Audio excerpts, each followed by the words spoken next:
अस्सलाम वालेकुम नाज़रीन, प्रोग्राम कराची टुडे और मैं हूं आपका मेज़बान बिलाल खान। सबसे पहले इतवार को होने वाले ज़मीनी इंतखाब के हवाले से बात की जाएगी, जिसके अंदर हम ये देखते हैं कि एक्सपेक्टेशंस थी कि दीगर सियासी जमातें इस बार ये मौका जो है वो सर कर लेंगी, लेकिन PTI अपनी ये नशिश बचाने में कामयाब रही और महमूद मौलवी इस वक्त मेंबर ऑफ नेशनल असम्बली करार पाए गए हैं। तकरीबन मोहताद अंदाजे के मुताबिक जो 20,000 के करीब कोई वोट हैं इनके जो काउंट किए गए हैं, और दीगर सियासी जमातों के अगर तमाम वोट्स को भी काउंट किया जाए तब भी ये PTI के वोट्स तक नहीं पहुंच सके। दूसरे नंबर पर MQM और फिर उसके बाद दीगर सियासी जमातें रही। और फारूक सत्तार, जिनको कहा जा रहा था कि वो भी जो है वो जीत सकते हैं, उनकी पॉपुलैरिटी है इस हल्के के अंदर, वो भी तकरीबन 2,000 या 3,000 के वोट लेकर इस जो है वो मार्के के अंदर पीछे पीछे रहे। बात कर ली जाए अगर बल्दियाती इलेक्शंस की, क्योंकि अब ये ज़िमनी इंतखाब के बाद बल्दियाती इलेक्शन थे, 28 अगस्त को होने वाले थे। इस इलेक्शन के हवाले से कुछ मफरूजात भी हैं, कुछ तहफ़्फ़ुज़ात भी हैं, और साथ साथ मौसम की ख़राब सूरत हाल की भी पेशगोई सुना दी गई है। जो चीफ मेट्रोलॉजिस्ट हैं सरदार सरफराज, उन्होंने कहा है कि 24-25 अगस्त को ऐसा ये हो सकता है कि कराची शहर के अंदर और सिंध के अंदर भी बिलखुसूस जो गरज चमक के साथ बारिश के इम्कानात हैं। और फिर अगर इलेक्शन कमीशन की बात की जाए तो इलेक्शन कमीशन ने सेक्रेटरी जो इस वक्त चीफ सेक्रेटरी हैं और सेक्रेटरी दाखिला, इन सब लोगों को तमाम डिपार्टमेंट्स के अंदर खतूत इरसाल किए हैं। उसमें यह पूछा गया है कि क्या जो आप इलेक्शन करवाने वाले हैं जिस डेट के ऊपर, वाकई मुनक्किद कर सकते हैं या फिर मुश्किलात का सामना करना पड़ेगा। इसी तरह मुख्तलिफ डिवीजन्स के और मुख्तलिफ जिलों की अगर बात की जाए तो वहाँ के डेप्यूटी कमिश्नर्स ने भी इलेक्शन कमीशन को ख़त लिखा है, जिसमें कहा है कि सूरत हाल बद से बदतर होती चली जा रही है, हम इलेक्शन यहाँ पर कंडक्ट नहीं करवा सकते हैं। तमाम सूरत हाल की अगर बात की जाए तो सिंध के जो 30 अजला हैं उसमें से 14 में इलेक्शंस हो चुके थे, 16 के अंदर बाकी हैं। वो इलेक्शंस होंगे या नहीं होंगे, ये एक बड़ा मसला बना हुआ है। लेकिन सिंध के मुख्तलिफ अजला को इस वक्त आफत ज़दा करार दे दिया गया है, और ये आफत ज़दा करार इसलिए दिया गया है कि बारिशों के पेश नज़र सैलाबी रेले और फिर डूबते हुए गाँव और टूटते फूटते घर, ये तमाम चीज़ें फिर वज़ीर आला सिंध जो कि चीफ एग्जीक्यूटिव हैं इस सूबे के, उन्होंने विजिट किया इंटीरियर सिंध का, और मुख्तलिफ शहरों को आफतज़दा करार दिया गया है और एमरजेंसी नाफिज कर दी गई है, हाई अलर्ट जारी कर दिया गया है। कुछ फंड्स भी तरक्याती रिलीफ फंड की अगर बात की जाए तो रिलीफ फंड्स भी दिए गए हैं। कराची के लिए अगर बिलखुसूस बात की जाए तो कराची का जो डिस्ट्रिक्ट है मलीर, इसको शामिल किया गया है आफतज़दा डिस्ट्रिक्ट्स के अंदर। अब देखना यह है कि कराची के लिए कोई पैकेज का ऐलान किया है नहीं किया है। तमाम सूरत हाल के ऊपर आज मुफस्सल गुफ्तगू करेंगे, मुख्तलिफ सियासी जमातों का जो नैरेटिव है वो भी आपके सामने रखेंगे। सबसे पहले आगाज कर लेते हैं, हमारे साथ नुमाइंदा K21 न्यूज़ तारिक काज़मी हमारे साथ मौजूद है। तारिक, तमाम रुदात मैंने सुना है कि इस वक्त क्या चल रहा है सूबे के अंदर, इमरजेंसी रेन इमरजेंसी की बात की गई, और फिर उसके बाद हमने ये देखा कि फ्लड की जो सूरत हाल थी, सैलाबी रेले गुजरते दिखाई दिए मुख्तलिफ शहरों से। इस वक्त कशीदा तरीन सूरत हाल है, अपडेट्स क्या है, वज़ीर आला क्या करते रहे जब विजिट कर रहे थे, और तमाम डेप्यूटी कमिश्नर्स ने क्या कहा इस हवाले से अपने अपने जिलों में? बिस्मिल्लाहिर्रहमानिर्रहीम, इय्याका नअबुदु व इय्याका नस्तईन। देखिए फिलहाल मैं आपको तफसीलात से आगाह करता चलूँ कि मुराद अली शाह जो हैं वो चीफ मिनिस्टर सिंध हैं। उन्होंने तमाम वज़रा और नए फोकल पर्सन की एक लिस्ट जारी की है, जिसके अंदर वो जो वज़रा हैं और जो मुशीर हैं उनको जो है मुख्तलिफ जो है वो डिस्ट्रिक्ट के अंदर तैनात कर दिया गया है, और रेन एमरजेंसी की जो लगाई गई थी उसके हालात का जायज़ा लेने के लिए। जबकि काफ़ी जो अजला हैं जिसके अंदर हैदराबाद है, मीरपुर खास है, शहीद बेनज़ीराबाद है, सखर है, लाड़काना है, कराची के एक जो डिस्ट्रिक्ट है मलीर की 2 यूसीज को जो है वो आफतज़दा करार दे दिया गया और उनको फंड भी रिलीज कर दिए गए हैं।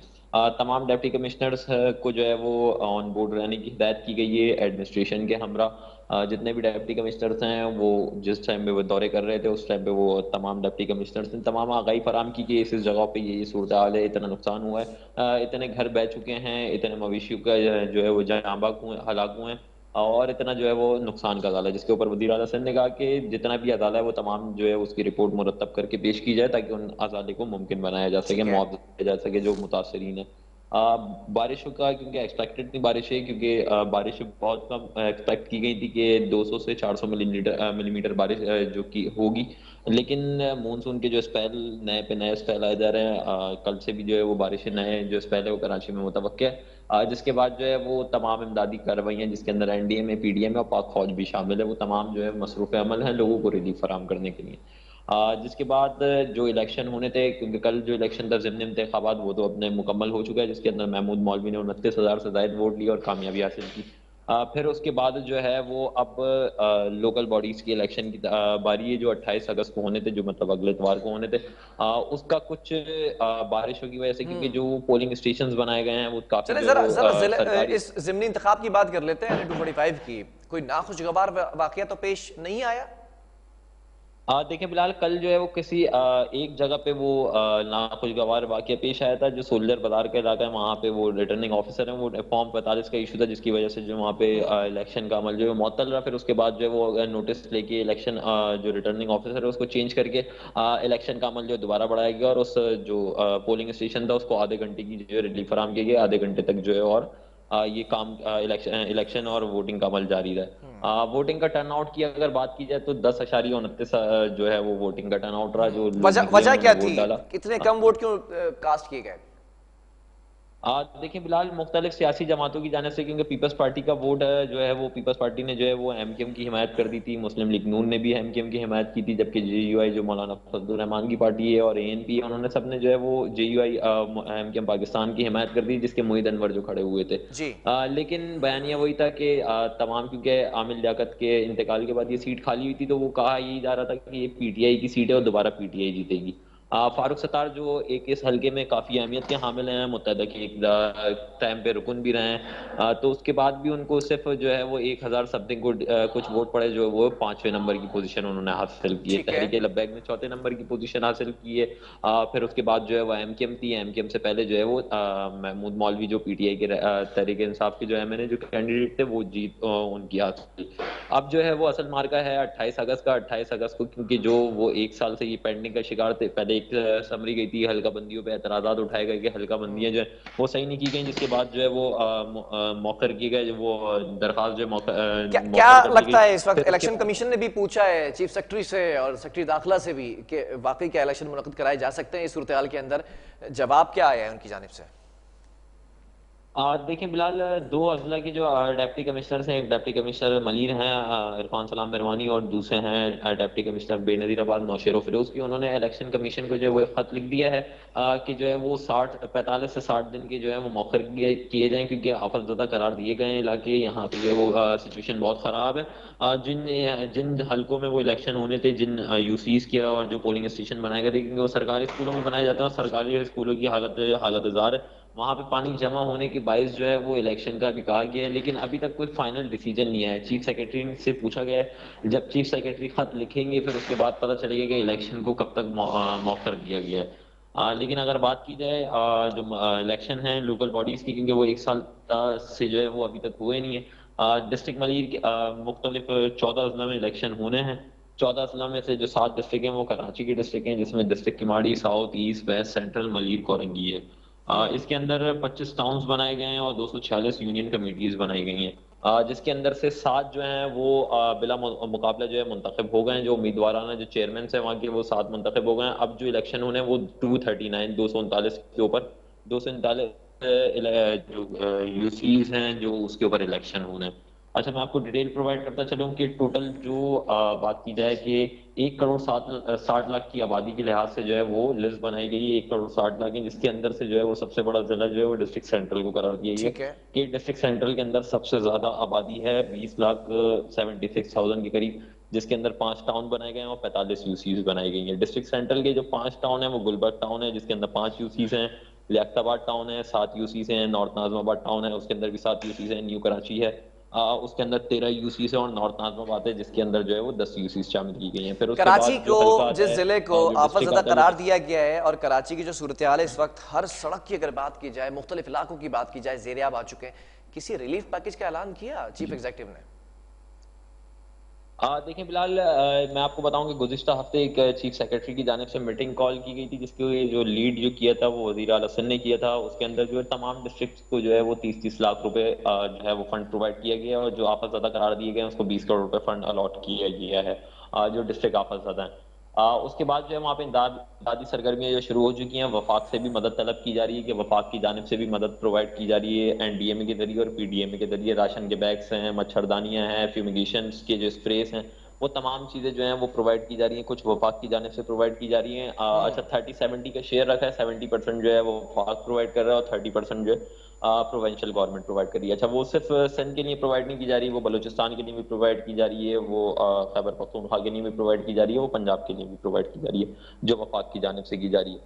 सिंध के आज भी, क्योंकि चेयरमैन बिलावल भुट्टो हैं पाकिस्तान पीपल्स पार्टी के और वजीर खारजा भी हैं, वो उन्होंने भी आज जो है लाड़काना के मुख्तलिफ मुकामात का दौरा किया और वहाँ पे हालात का जायजा लिया है।